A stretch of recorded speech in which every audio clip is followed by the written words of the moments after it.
Gjatë 25 viteve të fundit, Turqia është ndërruar në një fuqi të madhe industriale. Sektori i saj industrisë së rënd tani është i krahasueshëm me atë të Francës, Spanjës dhe Mbretërisë së Bashkuar.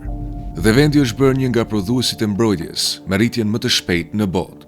Sot, Turqia renditet ndër vendet kryesore në eksportet e industrisë së mbrojtjes dhe është shfaqur si një lider global në prodhimin e mjeteve ajrore pa pilot. Ajo po konkuron në mënyrë agresive për pozicionet më të larta në eksportet globale të armëve, veçanërisht në dronet të armatosur, dhe ka tejkaluar disa konkurrent tradicional në eksportet e mjeteve ajrore luftarake pa pilot. Dronet e armatosur të prodhuar në Turqi përdoren aktualisht nga më shumë se 35 vende dhe njihen gjerësisht për koston e ulët, besueshmërinë dhe performancën e provuar në fushë betejë. Platforma si Bayraktar TB2 dhe modelet më të reja kanë luajtur një rol vendimtar në formësimin e reputacionit ndërkombëtar të Turqisë në teknologjitë moderne të luftës. Bayraktar TB2 në veçanti ka dëshmuar efektivitetin e tij në disa zona konflikti gjatë viteve të fundit, përfshirë Ukrainën, Libinë dhe Nagorno-Karabakun. Pavarësisht kostos së tij relativisht të ulët krahasuar me sistemet perëndimore, ai ka treguar efikasitet të lartë operacional dhe mbijetesë të madhe. Deri në vitin 2024, eksportet turke të mbrojtjes dhe hapësirës ajrore tejkaluan $7 miliard në vit, duke vendosur rekorde historike të nxitura kryesisht nga sistemet pa pilot dhe armët precize. Kjo rritje e shpejtë në prodhimin ushtarak mund të gjërmohet deri në vitin 2003, kur presidenti Recep Tayyip Erdogan, atëherë kryeministër, shpalli një vizion strategjik të përqendruar në ndërtimin e një industrie vendase të mbrojtjes së vetëmjaftueshme. Ky ndryshim politikash nxiti investime afagjata në kërkim, zhvillim dhe kapacitete industriale, duke mundësuar kompanive vendase të ulin varësinë nga jashtë dhe të konkurrojnë globalisht në teknologji ushtarake të avancuara. Sot, forcat armatosura turke përfaqësojnë një nga ushtritë më të mëdha aktive në NATO. Të dytat, vetëm pas Shteteve të Bashkuara, për nga numri i personelit brenda aleancës.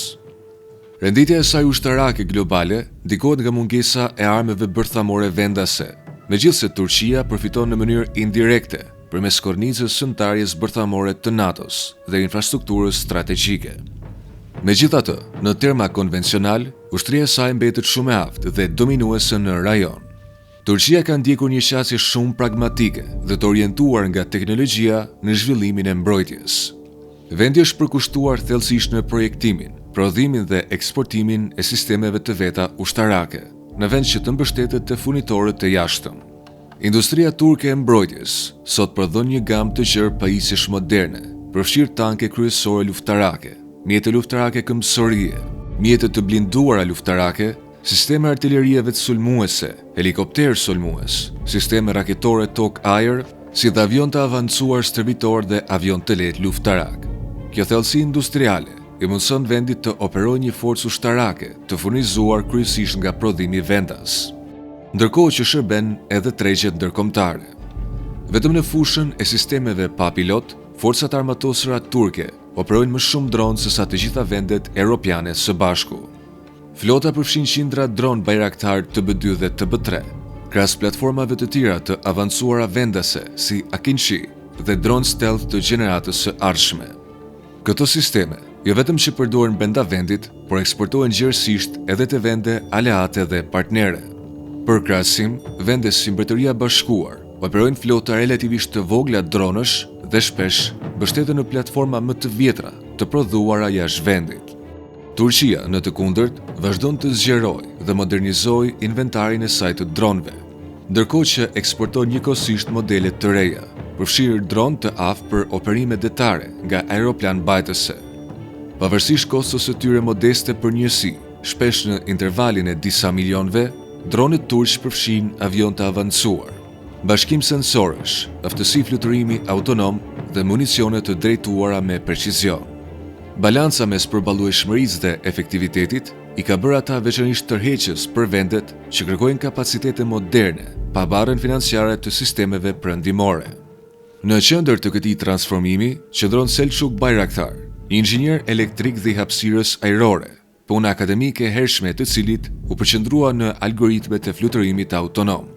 Kërkimi i tij demonstroi aftësinë e sistemeve pa pilot për të operuar dhe për të ulur në mjedise jashtëzakonisht sfiduese, duke hedhur baza teknike të revolucionit turk të dronëve. Bayraktar u kthye në Turqi pas një arsimimi të avancuar inxhinierik jashtë vendit dhe luajti një rol vendimtar në transformimin e kompanisë familjare, e cila fillimisht ishte fokusuar në komponent automobilistik, në një prodhues lider botror të sistemeve pa pilot. Në drejtimin e tij, kompania u bë shtylla kurrizore e ekosistemit turk të dronëve dhe një standard global për zhvillimin e UAV-ve të armatosur. Nga ana ekonomike, dronët ushtarak tani përbën një pjesë të konsiderueshme të ardhurave të Turqisë nga eksportet e mbrojtjes. Që në fillim të viteve 2020, vetëm eksportet e dronëve arritën shifra që t'i kalonin buxhetet vjetore të mbrojtjes së disa vendeve europiane. Turqia vazhdon të sigurojë marrëveshje shumë miliardëshe për prodhimin e dronëve, transferimin e teknologjisë dhe bashkëprodhimin, duke vendosur atë në konkurrencë të drejtë me Shtetet e Bashkuara, Kinën dhe eksportues të tjerë të mëdhenj të mbrojtjes. Bayraktar TB2, i cili grumbulloi qindra mijëra orë fluturimi në mbar botën deri në fillim të viteve 2020, u bë nisja flamuar e programit turk të dronëve ushtarak dhe simboli ngritjes së Turqisë si një forcë dominuese në luftën pa pilot.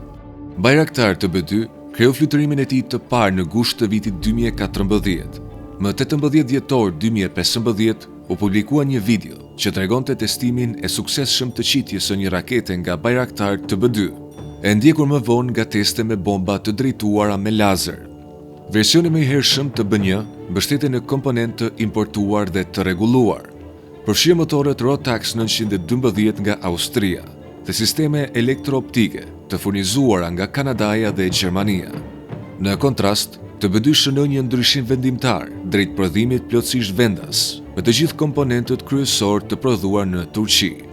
Platforma Bayraktar TB2 ka një dizajn të kombinuar krah-trup, të shoqëruar me një strukturë bishti në formë vëje të përmbysur.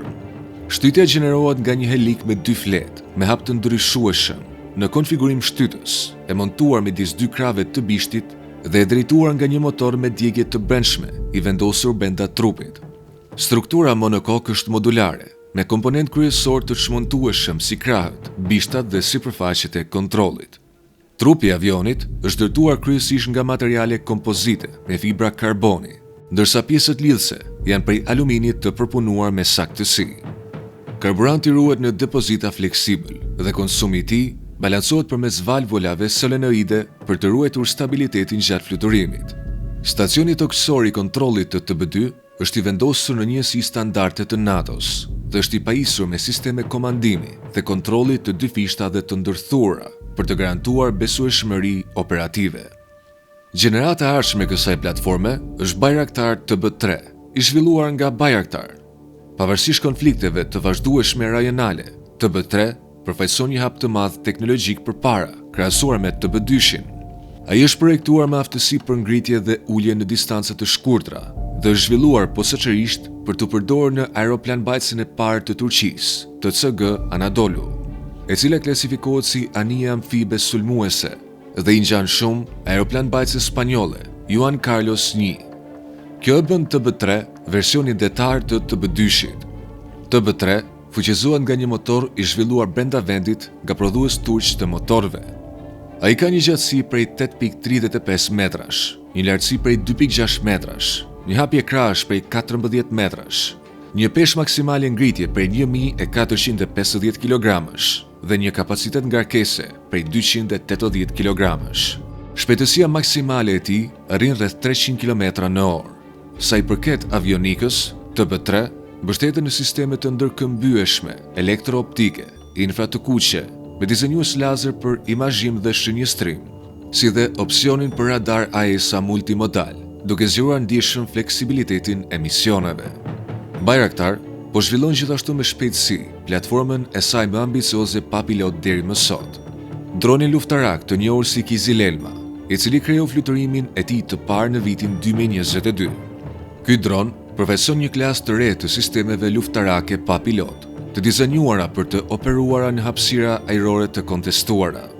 Kizil Elma ka një gjatësi prej 14.6 metrash dhe një hapje krahësh prej 9.7 metrash. Rrezi i tij i veprimit shtrihet në rreth 925 km, në një tavan operativ që te kalon 10 km dhe një shpejtësi maksimale për rreth 740 km/h. Kizilelma përfshin teknologji të orientuara drejt fshehtësisë, duke përfshirë një dizajn këndor të strukturës që redukton gjurmën e radarit dhe një hapësirë të brendshme për armët. Sistemet e avancuara përfshin një radar me skanim elektronik aktiv, antena që mbështesin kontrollin si në vijë shikimi, ashtu edhe përtej vijës së shikimit, si dhe aftësinë për të ngritur dhe ulur plotësisht në mënyrë autonome.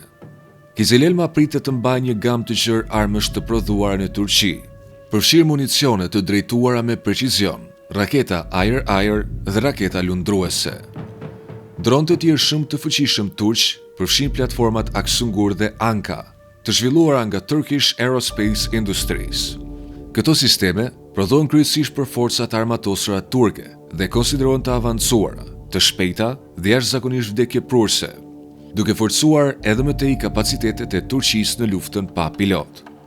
A mendoni se Turqia do të jetë në gjendje të bëhet një nga 3 zhvilluesit dhe eksportuesit kryesor në botë të dronëve ushtarak të avancuar? Na tregoni mendimin tuaj në komente. Faleminderit që na ndoqët. Jepi një like kësaj video dhe klikoni butonin subscribe për të parë më shumë video të tilla.